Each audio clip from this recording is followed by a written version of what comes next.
Good day everyone, we are group 4 and for this vlog, the title is Family Feud over Adobo, Why Our Sunday Lunch Exploded. We'll be using the transactional model of communication para maintindihan kung paano nagka-misunderstanding ang simpleng usapan. Ngayon, ibabahagi namin sa inyo ang isang nakakatuwang pero nakakagulong kwento mula sa pamilya ni Deo. Alam naman nating mga Pilipino, ang Sunday lunch ay sacred. Puno ng tawanan, kainan at kwentuhan. Pero nitong nakaraang linggo, ang simpleng lunch nila nauwi sa isang adobo war. Oo, literal na nag-away sila dahil lang sa adobo. Paano ba nagbago ang meaning ng usapan dahil lang sa mga opinions, reactions at facial expressions? Well, let's find out.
ito, naghahanda na ng pagkain para sa hapunan natin mamaya.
Hello everyone!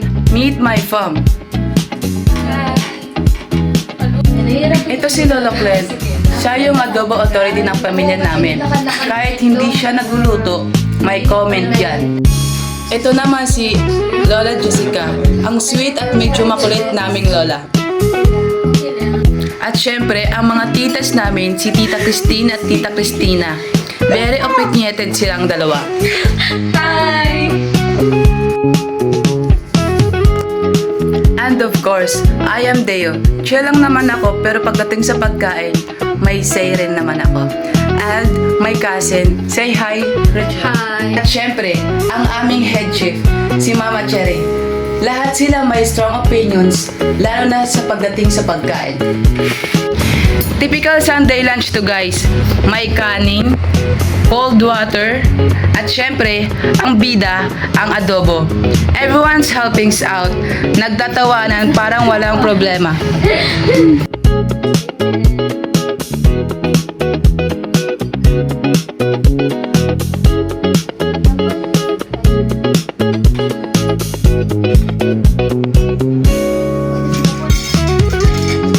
At dito na nagsimula ang lahat.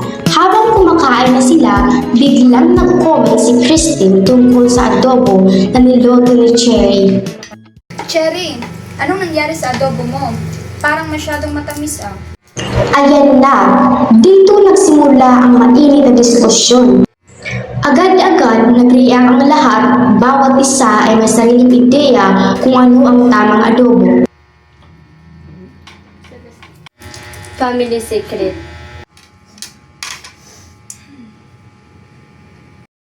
Si Lolo Clint syempre umibal. Ang gusto niya ay ang traditional recipe na mayroong soy sauce, suka, bawang at paminta lang. Walang halo. Si Lola Jessica naman, iba ang panlasa. Gusto niya may kunting asukal para balanse ang asim. Tapos si Tita Christine, ang gusto niya may patatas at bay leaf para mas masarap. At si Mama Cherry, didipinsahan talaga ang kanyang recipe. Sabi niya, daw yon at masarap naman. Dito na pumasok ang transactional mode of communication. Isipin niyo to. Sa sitwasyong ito, lahat sila sabay-sabay na nagsisend at nagre-receive ng messages. Si Lolo Clem nagbibigay ng opinion niya. Si Lola Jessica nakikinig pero may feedback agad. Ganon din si Tita Christine. Walang tigil ang palitan. At ang context, napakalaki ng impact niyan. May family history, cultural traditions natin, at syempre personal preferences. Pati yung relationship dynamics nila apektado. Si Lolo Clem ang head of the family, so may authority siya. Pero may sibling rivalries din yung mga titas. So minsan, nadamay sa usapan. Grabe ang feedback dito. Makikita niyo sa mga mukha nila, Sa tono ng boses at sa galaw ng katawan, may nag-eye roll, may nag-cross arms, may malalim na buntong hininga. Walang nagpipigil sa kanilang nararamdaman. Siyempre, uminit ang usapan. Patalbugan na ng boses, nag-i-interrupt na at lalong naging personal. Hindi ikaw magluto ng adobo. Total ayaw mo naman sa adobo ni Cherry. At least ako, masarap ang adobo ko. Hindi mo nga alam yung sekreto ko eh.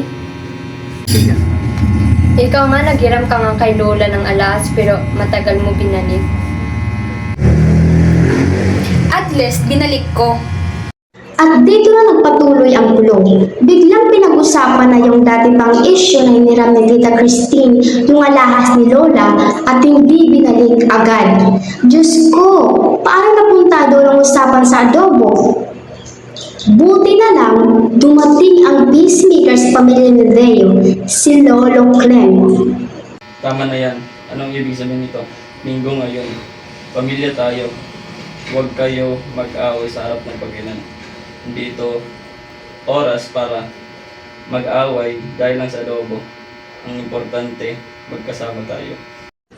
So, ang suggestion ni Lolo Clem, ano kaya kung tikman nyo ang adobo ng isa't isa? Para makita nyo na iba-iba man ang luto, masarap pa rin. At matuto tayong i-appreciate ang bawat isa. Sa huli, pumayag sila. Medyo sapilitan at may halong erap pa, pero nagtikiman din. At alam niyo ba kung ano ang nangyari? Okay din naman pala yung may asukal. Diba? Masarap naman talaga yan. Sa huli, nagkaayos din. Para lang silang mga bata. So paano ba nakatulong ang transactional model of communication para maintindihan natin itong adobo war sa pamilya ni Deo? Una, na-realize natin every person has their own perspective. Iba-iba talaga tayo ng panlasa, luto at paniniwala. Pangalawa, importante ang active listening at respect. Kung nakinig lang sila sa isa't isa, imbis na magunahan, baka hindi umabot sa away. Third, ang mga non-verbal cues, yung mga tingin at galaw, malaki ang impact niyan sa flow ng usapan. And lastly, finding common ground. Kahit may differences, may mga shared values pa rin tayo, like family. Ang communication ay super complex process, guys. Misunderstandings, inevitable yan. Pero ang importante, we try to understand each other. Kahit may layang away, Sunday lunch is still about family and togetherness. At kahit ano pa man ang style ng adobo, we always come back together, especially for the food. Sa nangyaring ito, pinakita ng transactional model ng komunikasyon ay two-way process. Bakit? Dahil sabay-sabay tayo nagsasalita at nakikinig. At lahat ng ginagawa natin, mga facial expressions man, tunog, gestures, may epekto pa rin ito sa iba. Ang natutunan natin, magkaiba man ang panlasa, dapat marunong tayong makinig. Ang respeto at pag-intindi sa isa't isa ang tunay na sangkap ng magandang samahan. At syempre, kahit magkaiba ang adobo recipe, ang mahalaga, sabay-sabay pa rin silang kumain bilang isang pamilya. Gusto kong marinig ang kwento nyo. Don't forget to like and share and subscribe for more Families Ganap. Thank you for watching.